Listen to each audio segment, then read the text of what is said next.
Okay. Well, here we are. Welcome to the Quiet Warrior Show. My name is Tom Dutta. I am the Quiet Warrior. And today we're live streaming, taping a special interview with Layne Ihde. Now he's standing by there. You can see him, but we're not going to bring him on just as yet. I want to let you know that live streaming, basically we're interrupting the airwaves across three social media platforms, but we will produce this into an international podcast and a YouTube premiere, which will come out in the near future. So without further ado, this show is all about you, Layne Ihde. I'd like to welcome you to the Quiet Warrior Show. Thank you for having me, Tom. I'm super excited to be here. Yeah, I got to tell you, it's not very often that I have somebody on my show, and in the back of my mind, I have an image of a cat. And well, let me just say that I'm going to ask you a fun question. Tell us one thing about yourself that you think many people, including cats, don't know about you. Something that people don't know about. I am so weird. I mean, one of the reasons that your show captivated me was when I was reading the tagline of "Let Your Freak Flag Fly." I do so many things. I don't know if it's things that people don't know, but you don't know it until you meet me. And I don't realize I do this. Did you ever see the show Ally McBeal? It was back, I don't know, years ago. But anyway, it was about this girl that worked at a law firm, but like she would end up saying or doing the things that most of us think in our heads and we never do. And I kind of do that. Like I've had day jobs where I'm talking to myself or I'm singing a song or I'm doing something and I'm completely unaware that I'm actually broadcasting that to everyone else. And people are just like looking at me like, so I guess that's one thing. What's something else that cats or other people would not know? I like to take baths. I mean, that's not a very masculine thing, and I don't care. I love to take baths, and only my wife knows that, I think. So, well, I'm glad she's the only lady that knows that next to your mother. All right, now we can already tell that this show is going to have meat backing up, but I'm going to read your bio now because I want the audience to get the greatness behind you, because already they're probably thinking, what's this crackpot on your show all about? I want to follow my own ego, check it at the door, and say that these muscles on my face don't work that well because I was born a serious guy who doesn't smile very much, but in the first minute, nobody's had me laugh like this. And by the way, man, I gave you the question one thing, and I've never had anybody search for two. I mean, we know you want the microphone, but most people get it. Do you see how big my microphone is right here? I see that. Most people struggle with finding one thing, but thank you so much. So a little bit about this man, Layne Ihde. He tells stories. He's written and published 40 songs while fronting 3 different indie rock bands, releasing 3 albums, 2 EPs domestically and internationally on independent labels in Japan and England. There's a connection. I was born in England and my daughter-in-law is from Japan. Getting placement on television shows and performing across the country.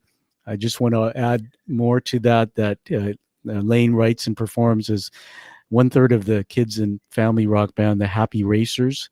It's being played at Lincoln Center, Wolftrap, and headline Pilgrimage Music Festival in Franklin, Tennessee. And he's received many awards. I think the most exciting thing for me is you're on the show, not just to have fun, but telling us about a new book that's coming out called Pippin No Drippin. There it is. That's pretty exciting. And, I read that book today, and I actually went on Amazon and posted a review for you. And I got to tell you that I grew up reading a lot of children's books, and that one stole part of my heart. It was fun. So let's get into your story. You know that this is about the struggles and the successes in life behind extraordinary people. Take us back to where it began. I mean, some people start right at the day they were born. Well, and that's true. As far as the musical journey, it did start probably before I was born. My mom is a very good singer. She has just this beautiful alto, contralto, like it's the lower voice for women. And I have no doubt, and she's told me she sang to me in the womb. And so I just kind of came out listening for melodies and matching pitch and doing that. She was never a professional musician, but she sang in the church choir and would solo a lot. So yeah, really from childhood, I came out singing, and then plunking around on the piano, plunking melodies. I remember listening to,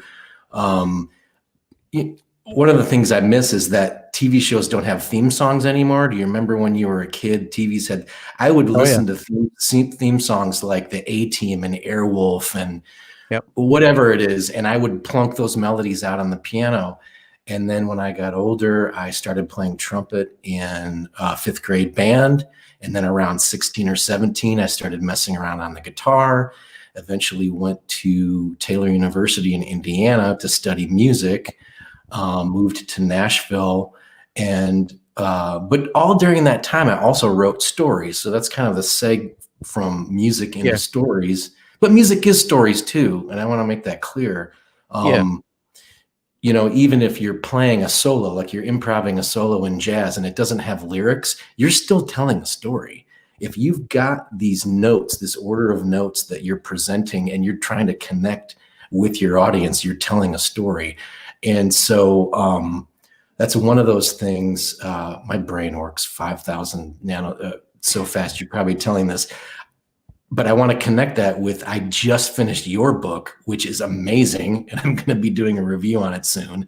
And when you talk about analyzing yourself and getting at the core of who you are, and we'll talk about this, but went through many, many struggles with music, and then recently just became a published children's author. But I realized, what's the common thread through it all? And it's that I love stories. I love reading stories, watching stories, and telling stories.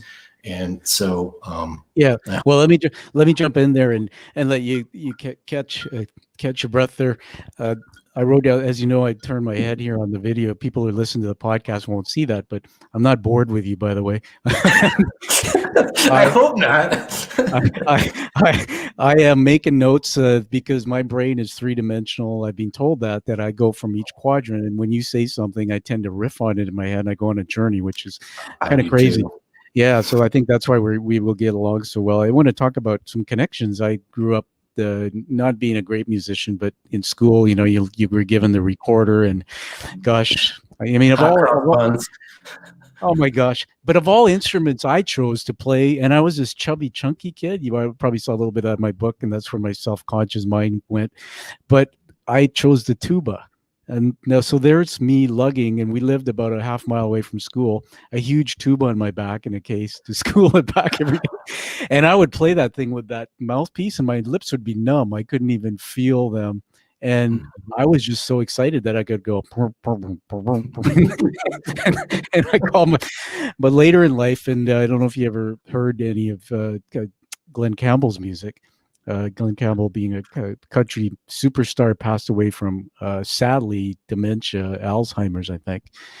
There is a YouTube, Layne, that if you want to get into the story, that one, you probably connect because of the guitar thing, because I started playing guitar because of him. He actually performed right up to the last minute on stage having Alzheimer's dementia, and he actually forgot in performances part of his songs. And everybody around him, he would lose it sometimes, get angry, but everybody loved him. He was a personality like you, a big smile and very gregarious. But why did I go there? I don't know. When you said guitar, I had acoustic guitar and I started riffing on it. And that's when I realized the truth of what you said, man. And that I escaped through playing music. But what I didn't realize is that you said about the theme songs.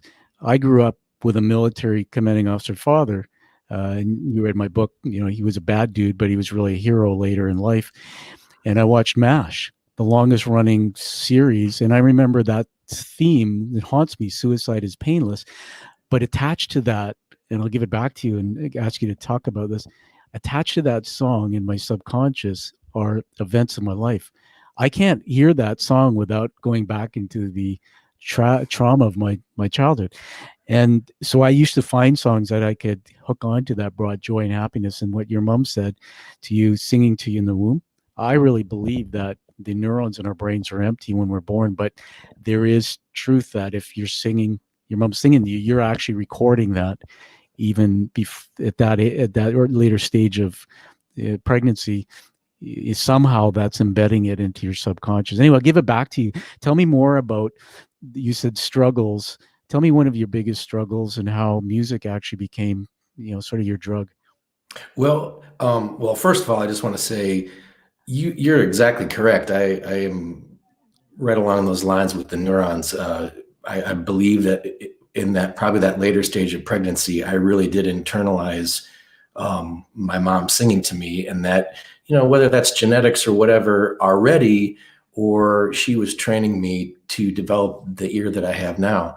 But as far as music, I actually kind of gave you the run up from childhood up until college and post college, and that actually hits right up into the answer that I'll give you for the struggles. So I moved to Nashville in 1996, which, man, part of me, I think of that, I'm like, that's not that long ago. And I'm like, that's a long time ago. It was 24 years ago. Wow. And if you know anything about what was going on in music, so I started my first band in late 96, early 97.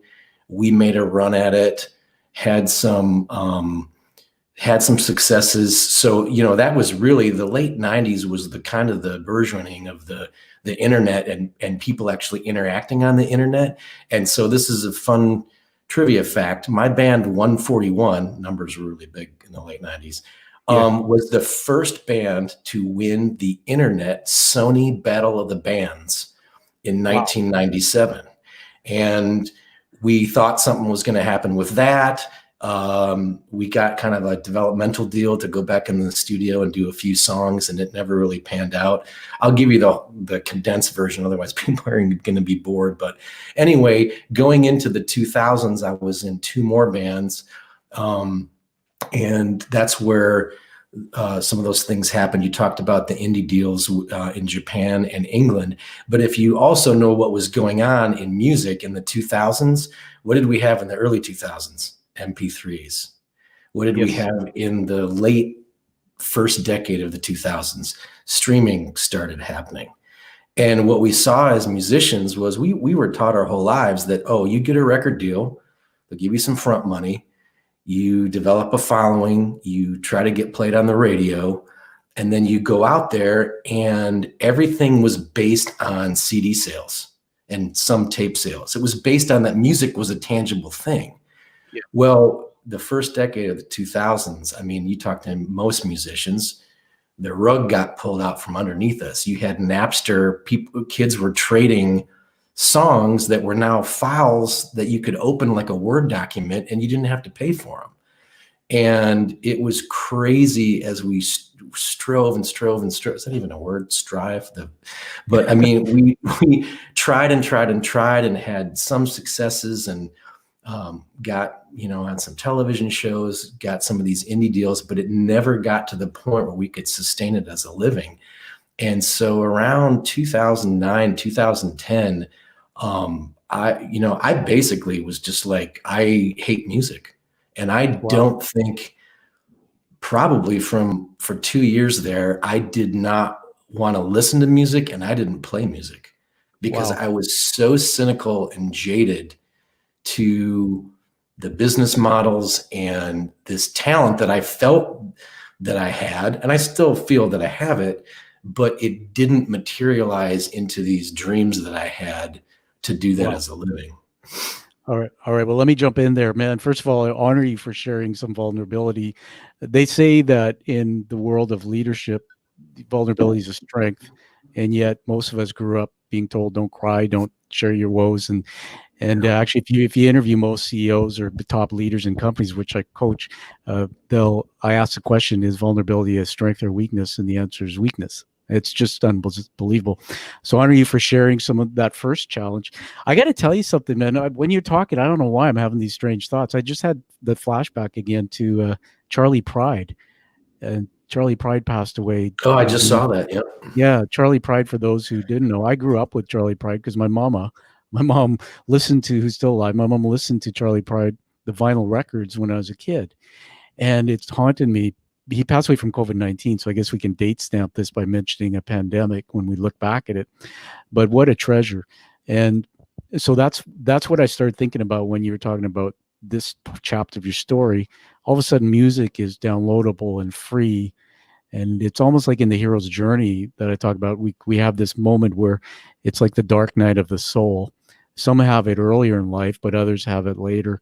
And I'll just be quick on this, where you feel so much pain and anger or frustration, you go from the known world into this unknown world on a journey to seek and discover and what's the real meaning and purpose of your life.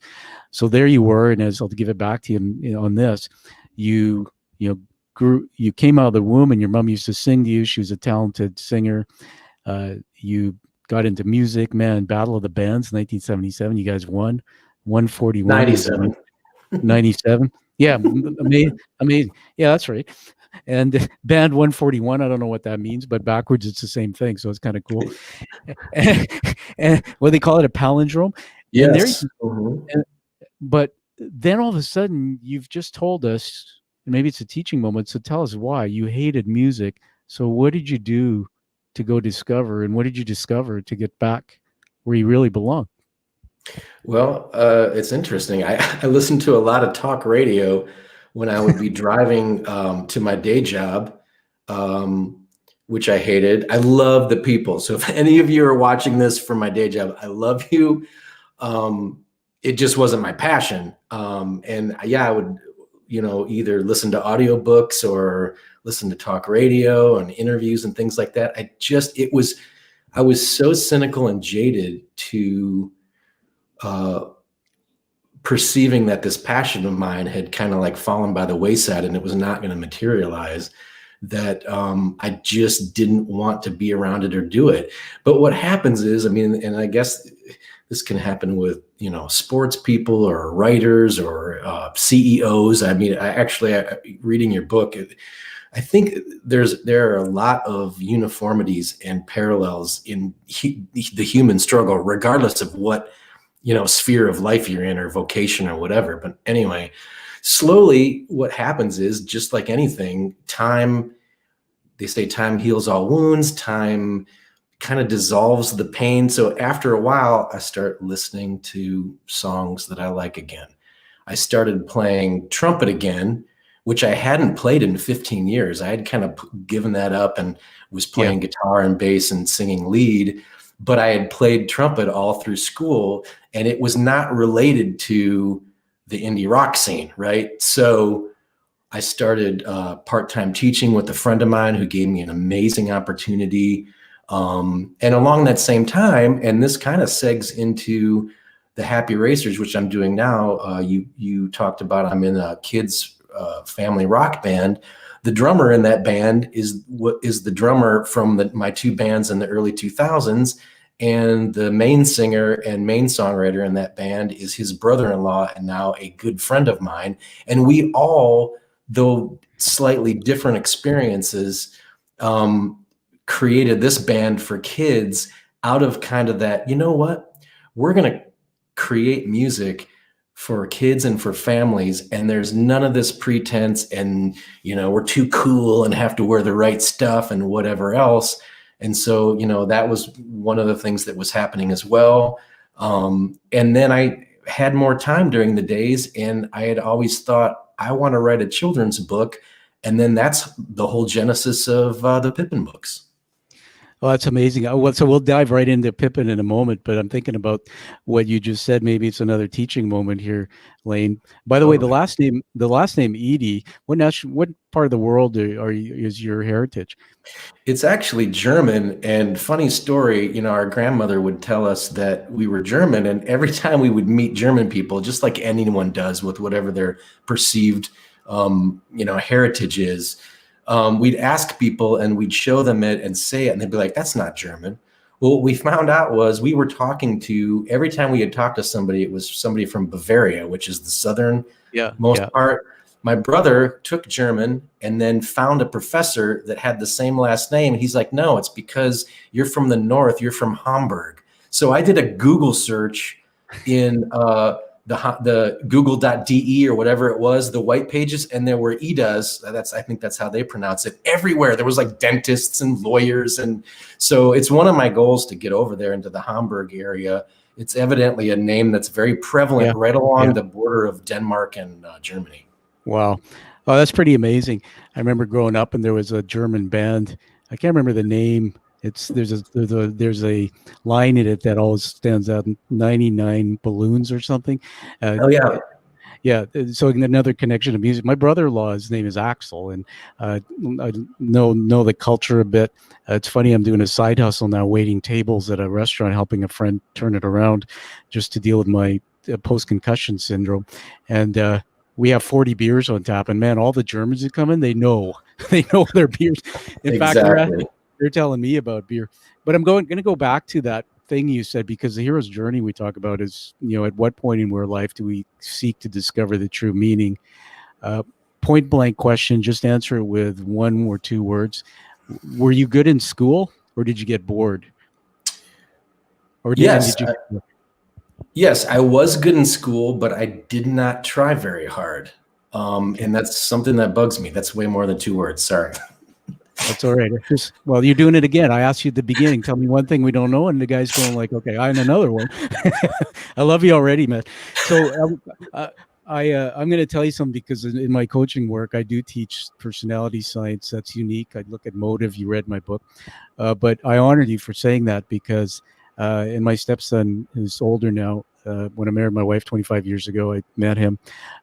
Dr. Hartman, who taught me this science, you would be considered someone with a motive of fun, and a lot of creative people with the motive of fun, meaning they live in the moment, they live to experience things and they don't think far ahead or back.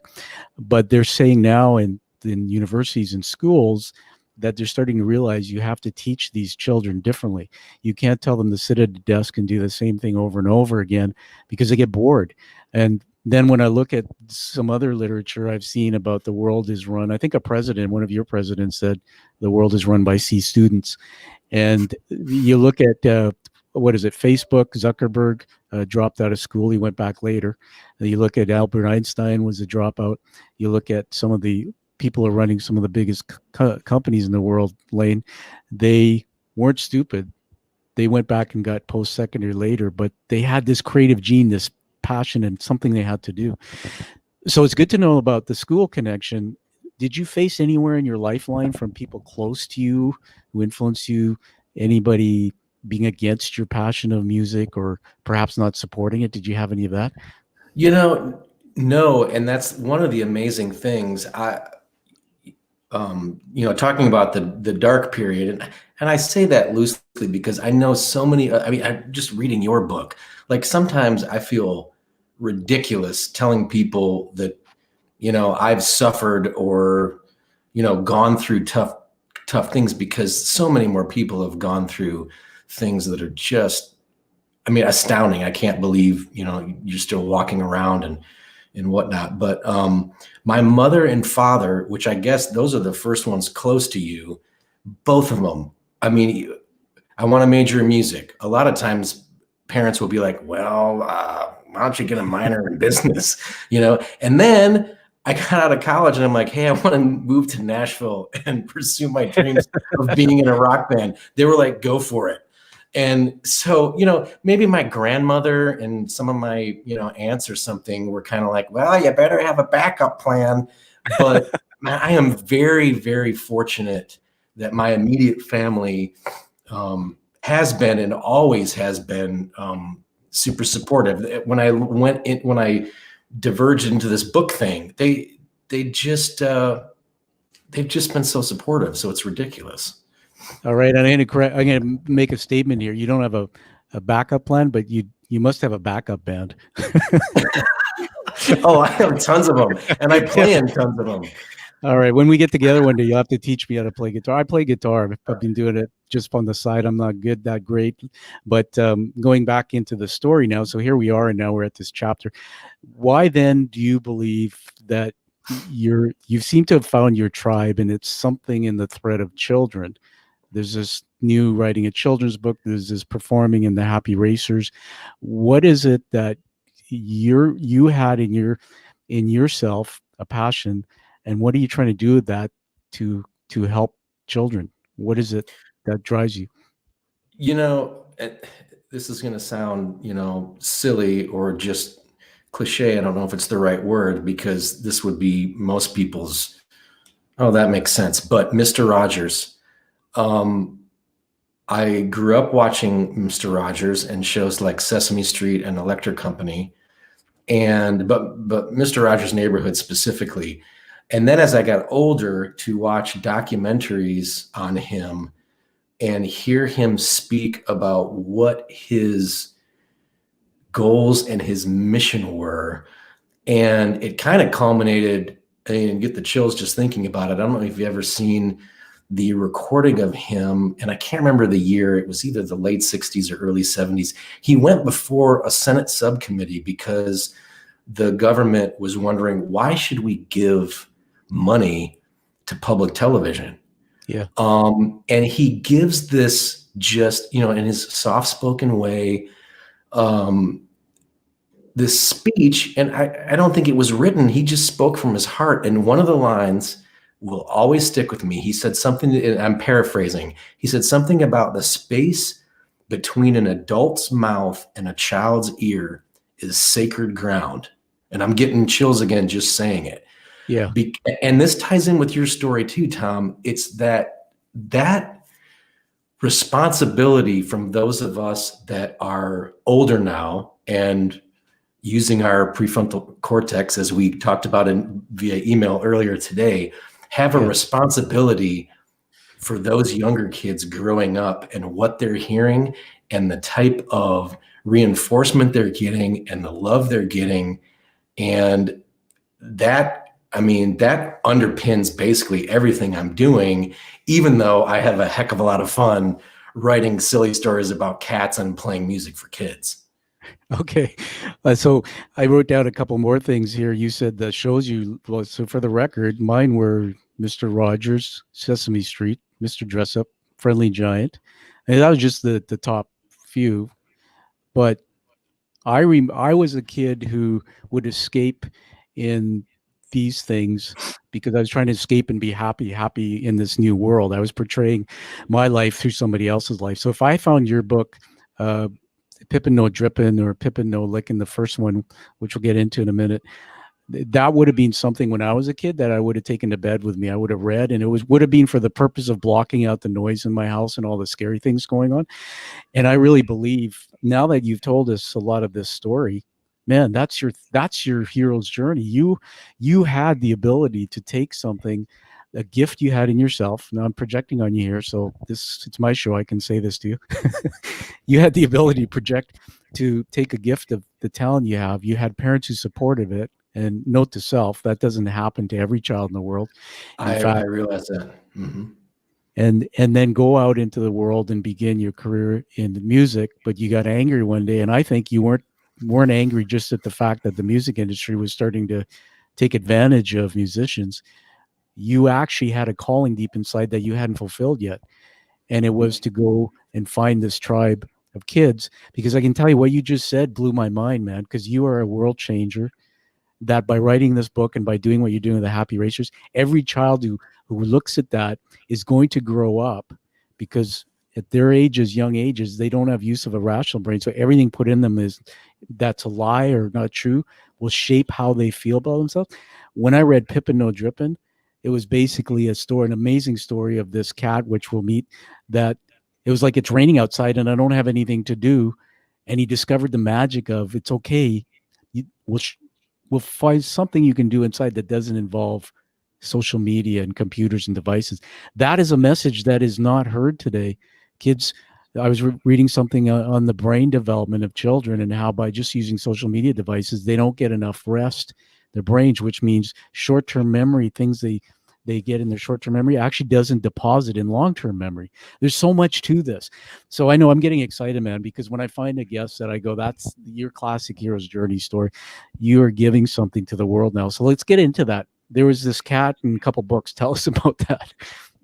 So he's actually the protagonist of the book series, he looks like this cute little lovable cat, is actually based on a real cat. Hold it up. Okay. I'll get you full screen. All right. Turn it over to. Turn the back cover. Okay. Awesome. Thank you. He's actually based on a cat that I used to live with about 10 years ago named Pippin. And I've always had black cats. Originally it was my parents that had a black cat, but for some reason I've just gravitated to them. And so I had the real Pippin the cat in the first decade of the 2000s. And he was just, any cat owner will tell you, cats are all a little bit neurotic. They're so quirky, and every one of them has a different personality, just like humans do. And he actually had some dog-like traits. It was funny. I would be outside, and he could be in the tree line in the little woods near our house, and I could just call him Pippin. He'd just come tearing across the yard and jump on me and just want me to play with him. And, of course, a very animalistic trait, dogs or cats included, is when you were sick, he'd come get on me and curl up next to me. And he actually liked to go out when it was lightly snowing or raining, which was weird because most cats hate water getting on their fur. But I had just thought, even back then, talking about Mr. Rogers, and that also connects with children's literature. I'm a huge Dr. Seuss fan, Roald Dahl, you name it. So I'd always wanted to write a children's book, and I thought, what could be easy thematic material? I'm like, oh, Pippin the cat. He's lovable. I know him. It's going to be very easy to write him as an anthropomorphized 6 or 7 year old child that lives in a house, has parents, kind of like the Berenstain Bears. They're humanized. And he goes to an elementary school, and he gets into trouble, or he has problems that he needs to solve. And that was the genesis of Pippin. That's amazing.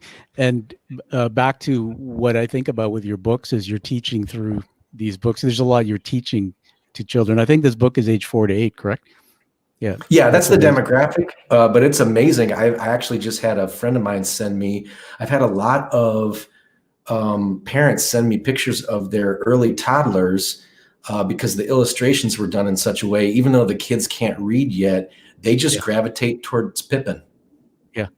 It's a likable image. You had a puppet there you were showing me before that you held up. Can you hold that up on screen? Well, Tom, you can't tell a cat what to do. You want to come on? Are you sure? I don't want to tell you what to do. Okay. He said he's cool with it, so let's get him up here. Hey, Tom, how's it going, man? Hey, it's going good. I'm starting to talk like you. Going good. Nice to meet you, Pippin.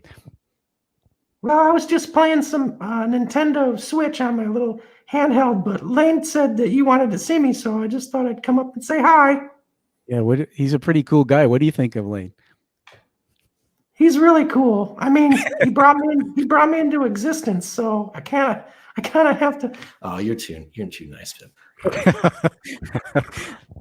That is sweet. Well, are you in the middle of the game? Do you want to go back to your game? Yeah, that's cool. All right. Bye, Tom. It was nice meeting you. Bye, Pippin. And thank you, Pippin, because I'm getting a couple books signed for my granddaughter. And yes, you are. Just a little secret, Mr. Layne. I'm putting one on my shelf because that's part of my collection. So the book, tell us the title of the book again.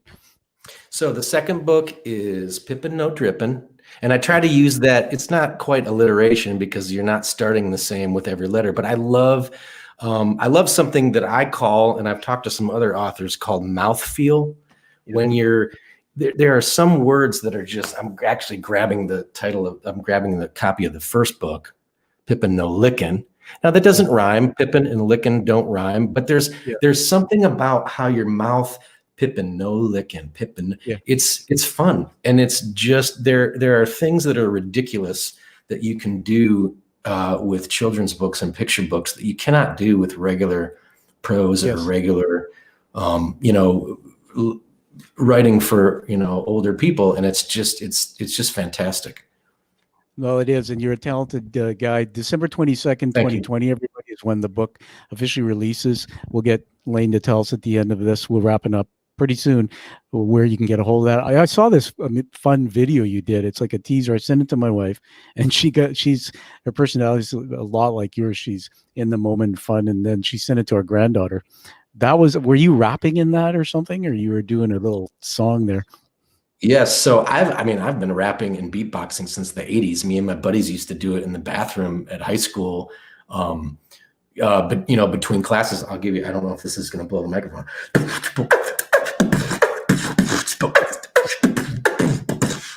But we've always messed around doing that stuff. So what I did was, that's cool. The trick with marketing for children's books, and it's still something I'm trying to figure out, is that unlike, you have a book and it's going to be an adult, like your end user is the one that you're marketing to. For me, I'm marketing to the parents because the little kids can't buy their own books, and then they're buying it for the little kids. The kids have to ultimately love it and have all those feels like you were talking about. The parent has to see that they're having those feels. So anyway, not to bore you, I was like, what can I do for this book launch to draw parents in that maybe were kids in the 80s and 90s? And so I used the theme song for The Fresh Prince of Bel-Air with Will Smith. And I just used a karaoke track and I chopped it up, and then I rewrote the lyrics to be about Pippin No Drippin. And then I used to actually be, I'm all over the map. I used to be in some hip hop dance groups in the 90s. And so those dancers that you see in the background, that's just me superimposed on but I mean, it seems to be getting some good traction, and people think it's fun, and it's causing them to think Pippin, Pippin No Drippin. I was just going to put you on the spot. Give us a couple lines. So there it was. Yeah. That's the chorus. So how does it start? In West Kittendelphia, born and raised. When it rained, he got stuck inside most of his days, staring out the window while bored in his house, not even any interest in chasing the mouse. When something cool caught his eye in a blink, started his returning, and it made him think. He got one big idea, and his mama went, "Hey," she said, "you're moving and you're grooving in a positive way. Pippin, no Pippin, Drippin, Pippin, no Drippin." I was going to get you. You got it. That is so good. So everybody, you got to go out. Layne will tell us at the end how you can find that video. But with your permission, when we produce the YouTube premiere, if you want it in, we will put it in here. But have that blow the doors off. I want to tell the audience something here about how gifted Layne is, not just by what you've heard today. And by the way, if you joined us, we're towards the end of the interview. Come back, watch it again. It'll be produced with exactly as it is, but listen to the whole story, because there's a reason why he's doing what he's doing. I was just going to say black cats stand out. They're different in the business world. If you've ever heard the term black swan, a black swan is a once in a lifetime event where a company quietly starts organizing to take out an industry. And when you look at Blockbuster Video, you look at technology that took out the video industry, right? Streaming. And so a black swan is generally a company that comes and does something and nobody sees it when it's coming. Man, I'm starting to hear more and more of your soul. Black cat, you are different. You want to be different. You stand up, be different, but you're not doing it to get attention. You're doing it to impact children. You're doing it to teach them things that you know are going to help them in the world, which many people don't know. And pretty amazing stuff. Last thing I want to do is honor you with a few words. I write these down as I'm talking to you. Yes, I can write. And they're leadership words. So here they are. The first one is creativity. Man, you are creativity. There's no question about it. Fun. I can't help but smile and feel good when I saw that video. When I read the book today, it's just so much fun. Makes me feel so good. Love, man. I love you and your story, but you are love. It comes out of you because you're doing something for others. And passion. Got to be there. Energy. Come on steroids. Passion. So we're going to induct you with an award today as we wrap up. I do this now online so people can see it. So behind me, you see a screensaver. And today we're inducting you into the Quiet Warrior Tribe. Now, when I started my show, I wanted to have an award which would connect under 50 people a year in a planet of 80 billion to each other by holding this. It's called a challenge coin, which you may know about. They started in World War I, and people carried them to commit to each other for some purpose. I have now Quiet Warriors in 7 or 8 countries carrying them. So by receiving it, you commit to keeping up action with this passion and purpose you have in serving others. And so welcome to the Quiet Warriors. It's an honor to give this to you, and hopefully I can see you one day face to face. Man, I am humbled, and I accept it gratefully. And yeah, I want to see you face to face because I want to eat some of this food that I see you cooking on Facebook all the time. I will be Renaissance man here. I mean, I'll be going into the kitchen and cooking a cat dish. We'll call it Pippin or something. So much fun. Everybody, Pippin No Lickin, the first book, Pippin No Drippin, the second book, The Happy Racers, the band, and the man, Layne Ihde, who I finally know how to pronounce his last name. This is somebody who's on the move, and wanted to say that in the author community, I'm an author and a literary scout. It is extremely hard to get a children's book published. And so congratulations, man. You just put another success on your sheet. So on that note, where do we get a hold of you and all your body of work in the book? Okay, well, I was talking to my wife about this the other day. I think I should have spelled my name phonetically so that people could find me, but you're seeing on the screen right now that Layne Ihde. It looks like Layne Ihde. You really do a search on that anywhere in Google. So my website is just simply Layne Ihde, no spaces or underscore or anything.com. My Facebook is just facebook.com/Layne Ihde. And then Twitter is just @Layne Ihde. And then the two newer ones, it's a slight departure, but if you're on Instagram, it's Layne I, which is just the first initial of my last name, and then the number 7, which is my soccer number. So @Layne I7. And then if you're on TikTok, oh, crazy kids, I've actually started TikToking, and I'm @Layne I7 on TikTok as well. So who knows how well that's going to go, but I'm just trying to keep up with the kids. So amazing. Well, thank you, everybody. I encourage you to go and find this guy with the big smile and the positive attitude. Find his book, Pippin No Drippin, the one that's coming out December 22nd. I wrote a 5-star review and posted it online. Please find it. You're welcome. And this is how new authors get known, and I'd like you to do that. Also, find the show on your favorite podcast channel and give it a rating so that we can honor Layne for his work. And we talked about Mr. Rogers. I forgot to ask you, did you see the movie Mr. Rogers with Tom Hanks? People are amazed that I haven't. I have not seen the movie, but there was a documentary that came out right before the movie came out, which was actually him, that I did see. And I still have to see the movie because I hear he did a wonderful job. He did. And everybody, the reason why I brought that up, and I'm sorry, I had to throw it out there, that when I think about the connections kids had to Mr. Rogers, he covered up that part of the story, but he was sort of an abused, traumatized kid. And so through his work on his show, he brought key messages to children of hope. And in the movie, it goes deep into, he found this one person who was totally broken, this adult, and he hung out. This guy was a train wreck and said something that if I was Mr. Rogers, I'd say, I never want to talk to you again, buddy. But Mr. Rogers went out of his way to find this guy and make a relationship. And at the end, this is what his soul was about. He said, the reason why I'm helping you is because I understand who you are. And so on that note, my friend, Layne Ihde, I understand who you are. We're connected in so many ways. Layne Ihde made me think about the Ihde Gourmet, the name, and I'm a chef, so I cook gourmet food. So there's another connection we have. I'm going to sign off and say, live that life of passion, live the life you deserve and desire, everybody. And like you've heard from Layne Ihde today, never stop doing something to serve your tribe. Thanks, Layne, for being here. We'll talk to you. Thank you so much, Tom. It was an absolute pleasure. All right. Stand by.